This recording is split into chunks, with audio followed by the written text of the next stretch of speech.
Welcome to the channel, guys. We are back again for another First Impression Fridays, and today I'm going to be talking about Memo, Russian Leather, and Odin, Seylon. So stay tuned for that.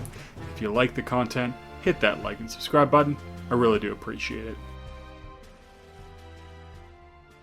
So I picked both of these fragrances because I think there's something, at least from what I gathered from the notes, that they would be good for the fall winter, and they both piqued my interest. Russian Leather, not one that is talked about a lot from the house.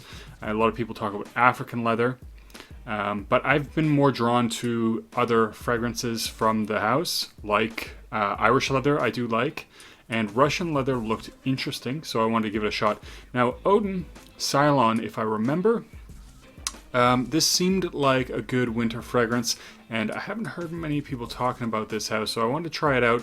If I recall, like I said, I think it has leather and other notes in it that I do like, so I'm going to give that one a shot too. I'm going to start off with the Russian Leather, see what it smells like, or do a little bit of a first impression here, and see what I get from it. So let's get into it.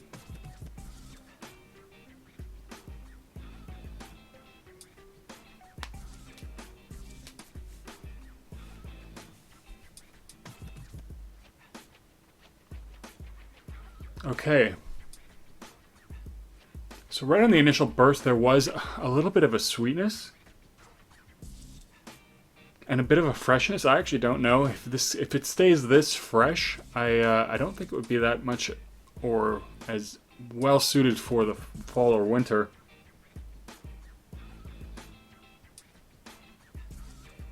But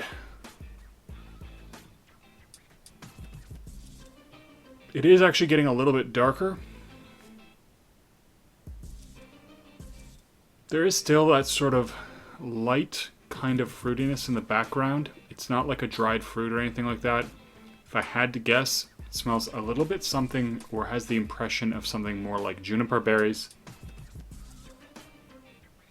And it has a little bit of a resinous quality to it. It's not like deeply, deeply resinous, but there is a little slight bit of a resinous quality, making it a little bit darker.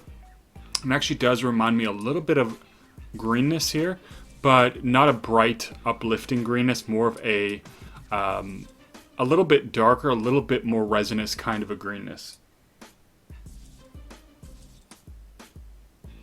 Don't get that much of the leather right now, so I know this is called Russian Leather, and there is, you know, a lot of fragrances from this line where, you know, they're about leather is kind of in the name, and leather is in all of them, but I don't really get tons of leather right now.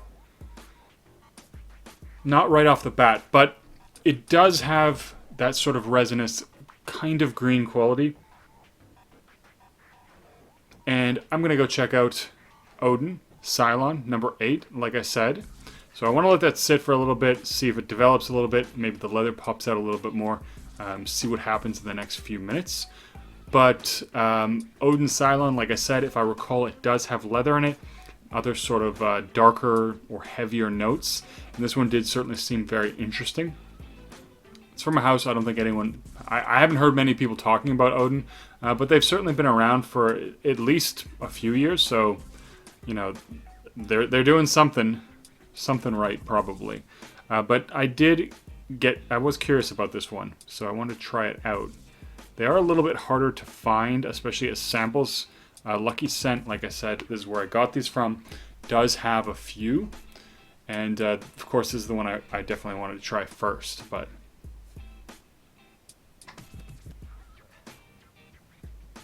so if I had to guess, slightly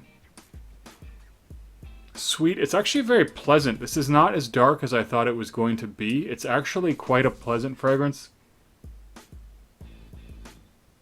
It's a little bit airy. It's actually not very heavy, not very dark at all. So actually, what I'm getting from this is a lot of orange, and it's a little bit tart. And then I'm also picking up a really nice vetiver note. So I don't think this is actually the one with leather in it. There might be a different one from the house, but this one I definitely get a really nice, a little bit tart orange. And a nice vetiver. And the thing is, this doesn't actually remind me of something like Terre d'Hermes, which is sort of this bitter orange vetiver fragrance, that actually comes off quite a bit differently to me. So that has more of like a dirty, kind of an earthy orange and a bit of a peppery note with a vetiver. But this is actually a little bit more of a fresh, uplifting kind of an orange. It's not like super bright, although it does have the effect, at least to me, as a bright citrus fragrance, but that the orange is a little bit tart. So it does have a similar kind of tartness with orange and vetiver, but it does smell actually quite different.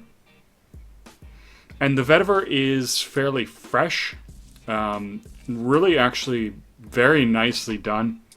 I'd say it's very clean.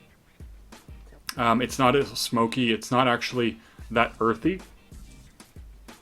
And I think maybe that's one of the things that really makes it a lot different from Terre d'Hermes. But that is definitely the notes that I'm picking up right now. Nice little, slightly tart orange and a little bit of vetiver. And the vetiver comes off a little bit like, at least for me, the way that I was getting the vetiver from Dark Lord. Now, a lot of people talk about that one like it's burnt rubber. I didn't really get that as much. I got a really nice, fresh vetiver with leather a little bit more in the background. Still there, but not as prominent. And the vetiver is similar, although I think, at least right now, the citrus is dominating this fragrance. So it is a little bit fresh. It's clean. It's actually very, very nicely done. So I do actually really like that one.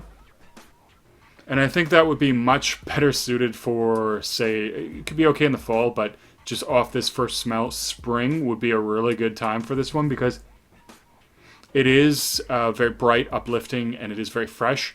And it is a clean smelling fragrance. This is actually very, for some reason I thought this brand was going to be like very challenging just because it's a niche brand that I'd never really heard of. But this is actually, I think, very straightforward. Very easy to wear, very mass appealing kind of fragrance, or at least it's the kind of fragrance that isn't going to put people off, even if they don't really love it. It's not going to be one that I think is going to offend people.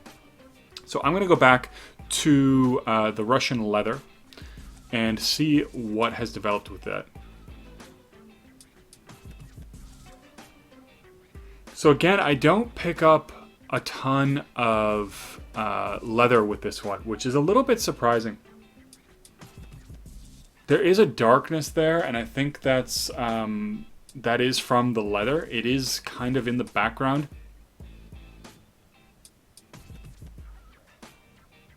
With something that reminds me, it's kind of a little earthy. It's hard to pinpoint exactly what it reminds me of, but it does remind me of a certain outdoor location. I can't really put my finger on it right now. But it does have this very kind of outdoor kind of a smell, which is definitely very interesting. But it does smell sort of, I guess, natural, outdoorsy. It's a little bit sort of almost unclean, I want to say. There is something about that fragrance which does have a bit of a dirty vibe, not in like a really kind of skanky animalic kind of way, but more in like I said, kind of a outdoorsy kind of a vibe that just doesn't smell clean. Like maybe... It's funny, it almost reminds me a little bit of like mushrooms or something like that. There's something in this fragrance. So, it's interesting. I'm going to say I'm actually a little bit happy. I almost blind bought Russian leather just because it was different and I wanted to give it a shot. I don't dislike this fragrance, but I also don't think this is one that I would wear a lot based on this first impression. It's interesting, but it's not something that I really love and I think I would really enjoy. While on the other hand, I think the Odin Seylon would be something that I could wear quite a bit in the spring. It does have a very clean vibe to it. It's not offensive, so it's easy to wear. And it is always good to have a few fragrances that are like that. You don't always have to be wearing something risky. It's sometimes nice to just wear something safe. But it is, like I said, a little bit tart, although that tartness is really subsided And the orange is definitely moving more towards the back. So where, especially on the initial, dab and smelling, the orange was very, very prominent, whereas now it is starting to move a little bit into the background. But it's definitely still there. But like I said, it's clean, it's fresh, and it is ultimately a fairly inoffensive fragrance. So I do kind of like this one. I am happy that I picked this one up. It isn't the one that I thought it was, I'm pretty sure, because I don't pick up any leather, and I think that one also had tobacco or something in it, which I don't get with this. This has definitely, from what I'm picking up, vetiver a lot of, and orange. But the vetiver is starting to come out more. And like I said, it's a very clean, not soapy, but a very clean vetiver that has a sort of almost grassy vibe, but not like a green grass or fresh cut grass, but more of like a browny kind of grass that you might find out in a field somewhere. Not earthy, but clean. And yeah, still a little bit of that orange. So it is nice, but I think I'm going to end the first impression there. I might not come back to Russian leather just based on that first impression, not to really say it's that bad, but there's something about it that actually does smell a little bit dirty or unclean, and not in sort of the animalic, sort of appealing way, in kind of a, yeah, almost like mushrooms or something weird. So again, that's Memo Russian Leather. Interesting fragrance. I think not for me. Probably won't return to this one. But then there is also Odin Seylon 08, which was a nice, interesting one, I think, on first impression.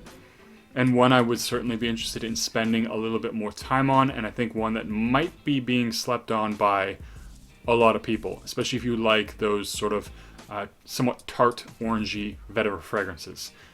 But I'm going to cut it there. Let me know in a comment down below if you tried anything from either Odin or Memo. What are they? What do you think I should check out from them? And as always, don't forget to like and subscribe, and I'll see you guys in the next video.